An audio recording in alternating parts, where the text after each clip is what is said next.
वक्रतुंड महाकाय सूर्यकोटि समप्रभ निर्विघ्नं कुरु मे देव सर्वकार्येषु सर्वदा। नमस्कार दोस्तों, स्वागत है आपका मेरे YouTube चैनल आपके भक्ति ज्ञान में।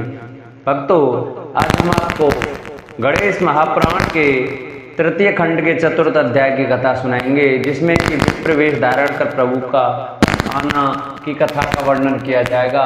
तो सभी भक्तजन हमारी कथा को ध्यानपूर्वक भक्ति भाव से और प्रसन्न चित्त मन से सुने, क्योंकि गणेश जी की कहानी सुनने मात्र से हमारे सभी पाप, हमारे सभी विघ्न दूर हो जाते हैं।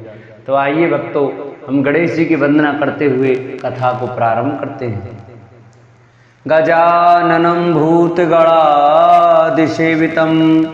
कपितजम्बुफलचारुभक्षणम् उमासुतं शोकविनाशकारकं नमामि विघ्नेश्वरपादपङ्कजं।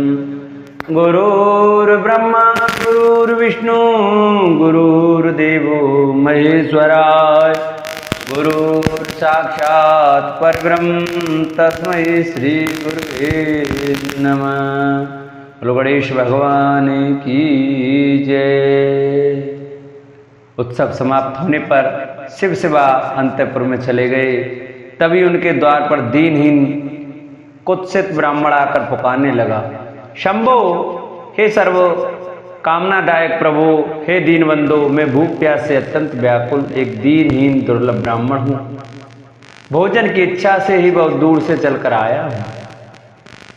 उसे के सिर के केश रुख उलझे हुए थे, नए वस्त्र मैले कुचले थे, किंतु दांत स्वच्छ और ललाट पर उज्ज्वल तिलक लगा था। उसके हाथ में एक डंडा था, जिसके सहारे खड़ा हुआ पुकार लगा रहा था, अरे शिव जी, क्या कर रहे हो प्रभु? हे गिरजा नंदिनी, तुम्हारे द्वार पर याचक ब्राह्मण भूखा पुकार रहे हैं और तुम सुनती ही नहीं। भला सर्व संपत्ति संपन्न माता के रहते हुए उसका बालक भूख से व्याकुल पुकारता रहे, यह कैसी विचित्र बात है। ब्राह्मणी की पुकार सुनकर शिव शिवा बाहर निकले। उन्हें देखते ही उस दीन ब्राह्मण ने उनके चरणों में प्रणाम किया और स्तुति करने लगा, अस्तोष प्रभु, मैं भूख से अत्यंत व्याकुल हूँ तथा आप समस्त धन धान्यों से संपन्न एवं समर्थ हैं। हे दीनबंधो, मेरी इस दशा को देखकर मुझ पर कृपया कीजिए। हे नाथ, आपके समान कोई दाता नहीं है। हे माता, आपके समान कोई दयावती माता हो नहीं सकती। विप्र के दीनता युक्त वचन सुनकर भगवान आशुतोष प्रसन्न हो गए। उन्होंने पूछा, द्विजवर, आप कहाँ से आ रहे हैं? आपका शुभ नाम क्या है? कृपया सभी बातें बताने का कष्ट करें। करुणामयी शैल नंदी ने भी पूछा, वेद पारंगत विप्रश्रेष्ठ, मेरा अत्यंत सौभाग्य है जो आप मेरे यहाँ इतना कष्ट करके पधारे हैं। वस्तुतः आप जैसे अतिथि के स्वागत सत्कार एवं सेवा की बड़ी महिमा कही गई है। ब्राह्मण ने कहा, हे माता, आप तो साक्षात वेदमयी हैं। आप मुझ पर धुतार्थ क्षुतार्थ को अन्न प्रदान कीजिए, क्योंकि मैं बहुत दूर से चलकर यहाँ आने के कारण अत्यंत थका हुआ। वैसे भी मैं उपवास व्रती एवं रोग से पीड़ित हूँ, बस यही मेरा स्वागत सत्कार एवं पूजन है। भगवती शैलजा ने कहा, विप्रवर, मुझे आज्ञा कीजिए कि आपको कौन सा पदार्थ प्रस्तुत करूं। आपकी जो इच्छा होगी वही पदार्थ आपकी सेवा में उपस्थित करने का प्रयत्न करूंगी। आप कुछ बताइए तो सही। ब्राह्मण ने कहा, क्या बताऊं जगत जननी, मैं आप पुत्र विहीन माता का ही अनाथ पुत्र हूँ। मुझे ज्ञात हुआ है कि आपने अभी ही व्रतों में सर्वश्रेष्ठ एवं महान पुण्यक व्रत का अनुष्ठान पूर्ण किया है।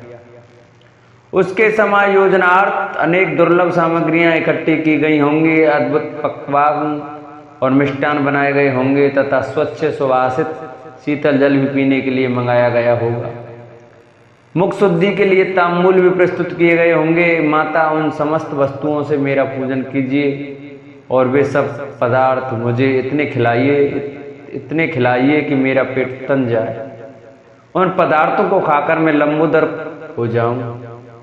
पार्वती जी उस ब्राह्मण की बात सुनती हुई कुछ आश्चर्य से उसका मुख देखने लगी। तभी ब्राह्मण ने भगवान चंद्रमौली की ओर देखते हुए शैला जी से कहा, जननी संभवतः आप मेरे वचनों पर विश्वास नहीं कर रही हैं, किंतु मैं जो कुछ कह रहा हूं वह अवश्य सत्य है। आपके प्राण प्रिय पति सब पर शीघ्र ही प्रसन्न हो जाने के कारण आशुतोष कहलाते हैं। वे विश्व में विद्यमान समस्त ऐश्वर्यों के स्वामी होने के कारण सभी कुछ प्रदान करने में समर्थ हैं, और आप भी समस्त धनों और यशों की स्वामिनी तथा साक्षात लक्ष्मी स्वरूपिणी होने के कारण समस्त सत्कीर्तियों को प्रदान करने में समर्थ हैं।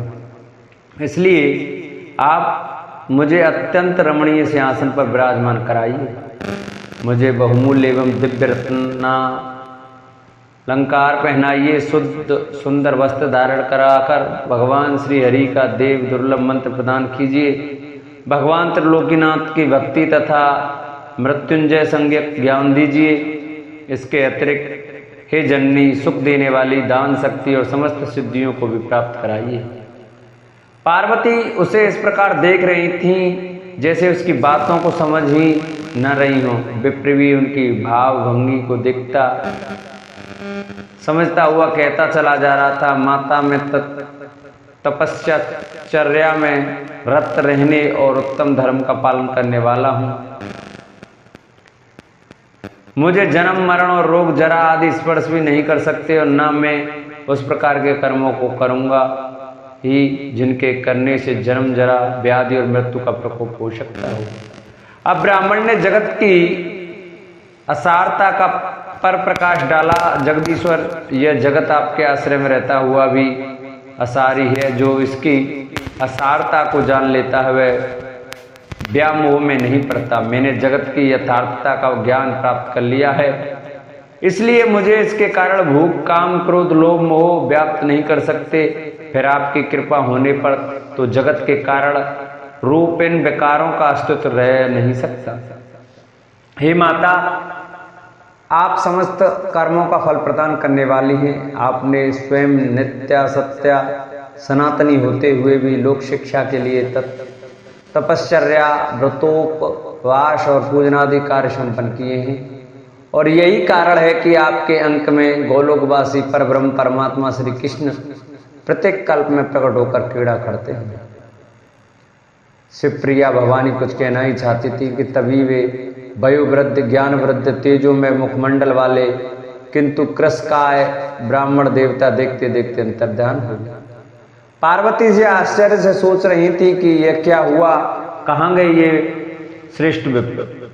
उधर वह ब्राह्मण अन्य कोई नहीं, गोलोकपति जनार्दन ही थे, जो अदृश्य रूप में अंतःपुर में प्रविष्ट होकर माता पार्वती की सैया पर नवजात शिशु रूप में जा लेटे, जो अद्वितीय सुंदर एवं द्विज तेज से संपन्न थे।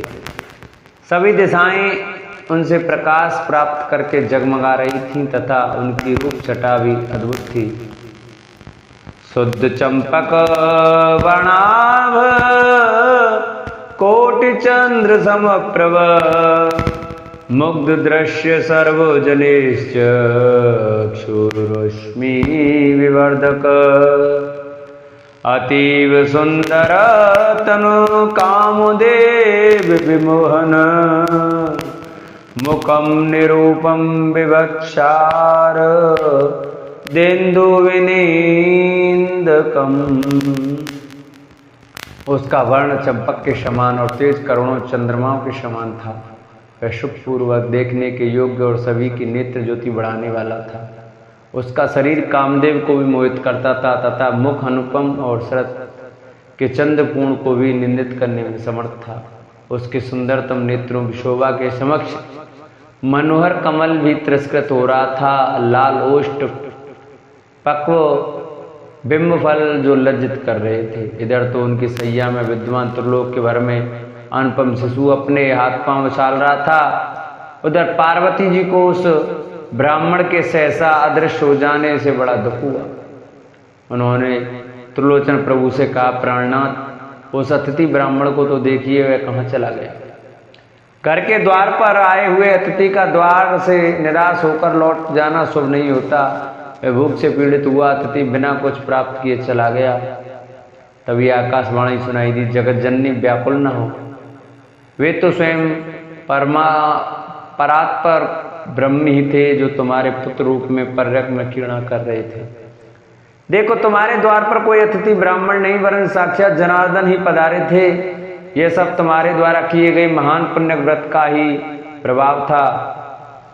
अतएव तुम तुरंत अपने घर जाकर करोड़ों कामदेवों का तिरस्कार करने वाले रूप लावण्य युक्त राशि अपने पुत्र को देखो। आकाशवाणी सुनकर पार्वती स्वस्थ चित्त हुई और उन्होंने भीतर जाकर अपने पुत्र को देखा। वह अत्यंत सुंदर एवं तेजस्वी था। उसके दिव्य अंगों से जो अनुपम तेज निकल रहा था उससे समस्त अंतःपुर प्रकाशमान हो रहा था।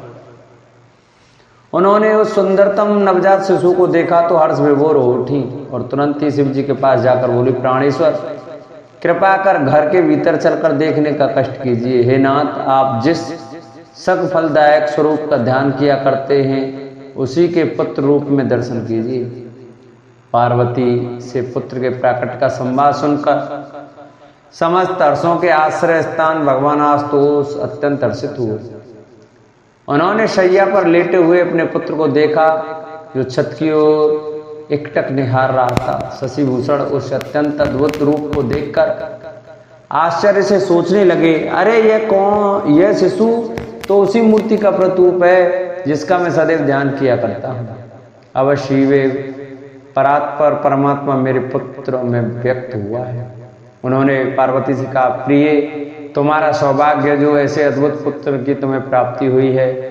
जगत जननी ने अपने प्राणनाथ की बात के अनुमोदन स्वरूप शिशु को तुरंत ही गोद में उठा लिया और वह उसका मुख चूमती हुई बोली, समप्राप्यामूल रत्नम त्वाम पूर्णमेव सनातनम यथा मनोदरिद्रस्य सहसा प्राप्य सद्नम कंते सुमरे मायाते प्रोसिते शोषिते यथा मानसं परिपूर्ण चा बभूव चा तथा मम।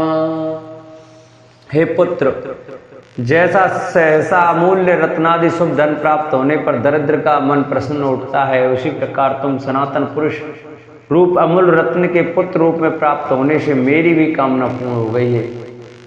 जैसे चिरकाल से परदेश में निवास करने वाले प्रियतम के सहसा घर लौट आने पर स्त्री का मन उल्लास से बढ़ जाता है, वैसा ही मेरी मन स्थिति हो रही है। इस प्रकार आनंद मग्न हुई गिरजा नंदिनी नवजात शिशु रूप परात्पर ब्रह्म को प्यार से अपनी गोद में खिलाने लगी तथा प्रेम स्नेह के कारण अपने स्तनों से दूध उमड़ने लगा और वे शिशु को दूध पिलाने लगे। तदुपरांत भगवान त्रिलोचन ने अत्यंत मुदित मन से पार्वती से अपने पुत्र को ले लिया और गोद में लिटाकर खिलाने लगे। उन्होंने मन ही मन नमस्कार करके निवेदन किया, प्रभु आपने मेरी चिर प्रतीक्षित साधना पूरी कर दी। आपकी इस कृपा से मैं सब प्रकार से धन्य हो गया हूँ, परंतु हे प्रभु यह प्रार्थना है कि मैं आपकी माया में विमोहित होकर कहीं आपके यथार्थ रूप को भूल न जाऊं। अब कैलाश शिखर स्थित शिव सदन के प्रांगण में पुत्रोत्पत्ति की प्रसन्नता में उत्सव मनाया जाने लगा।